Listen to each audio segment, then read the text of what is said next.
আজকে আপনারা তাই ভারতবর্ষের প্রধানমন্ত্রীর কাছে আমরা আবেদন করেছি, স্বরাষ্ট্রমন্ত্রীর কাছে আবেদন করেছি। আমি হিলি বর্ডারে গিয়েছিলাম।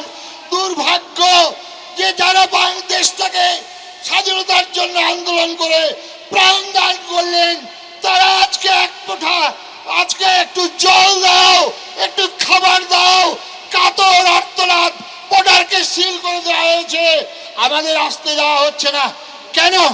ওই জওহরলাল নেহরু সেদিন যখন ওই দিল্লির লাল কেলায় পতাকা উত্তোলন করছেন লেডি মাউন্ট ব্যাটনের হাত ধরে, আর তখন তিনি 1 ঘন্টা 45 মিনিট বক্তব্য রেখেছিলেন, একবারও হতভাগ্য পূর্ববঙ্গের বাঙালি হিন্দুদের কথা উচ্চারণ করেননি।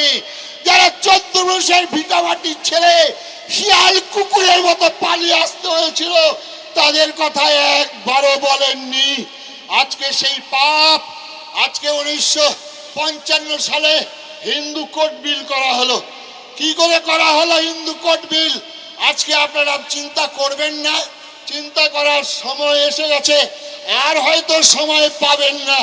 তাই আগামীতেই কয়েক বছরের মধ্যে আমাদেরকে প্রমাণ করে দিতে হবে পশ্চিমবঙ্গের বাঙালি হিন্দু আমরা একতাবদ্ধ হয়েছি, আমরা এক হয়েছি, না হলে থাকবে না।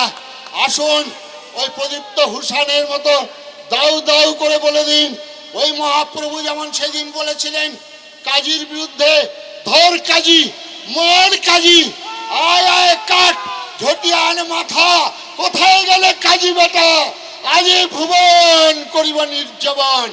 স্বামী বিবেকানন্দ বলেছিলেন, ওই জাহাজে চেপে যখন যাচ্ছেন, পাদ্রী সাহেব হিন্দু ধর্ম সম্পর্কে নিন্দা করছেন, বিবেকানন্দ হাত জোর করে বলছেন, ওই সাহেব আমার ধর্মের উদারতা, আমার ধর্মের মহানতা তুমি কিছুই জানো না, কেন শুধু শুধু আমার ধর্ম সম্পর্কে নিন্দা করছো?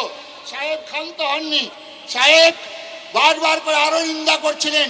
বিবেকানন্দ তখন তো বলতেই পারতেন, যত মত তত পথ, বিবেকানন্দ বলতেই পারতেন, পাগলে কিনা বলে ছাগলে কিনা খায়।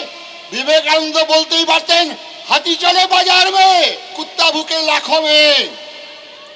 বিবেকানন্দ জামার আস্তিমটা গুটালেন, গুটিয়ে বললেন, if you want what more even the sea, তুমি যে আর একটিবার আমার জননী সর্পা ধর্ম সম্পর্কে নিন্দা করো, এক ঘুষিতে তোমাকে সমুদ্রে জাত করব। এই বিবেকানন্দকে ঘরে ঘরে পূজা করুন। টলারেশন অনেক হয়ে গেছে। Hinduism must be aggressive but little fanatic.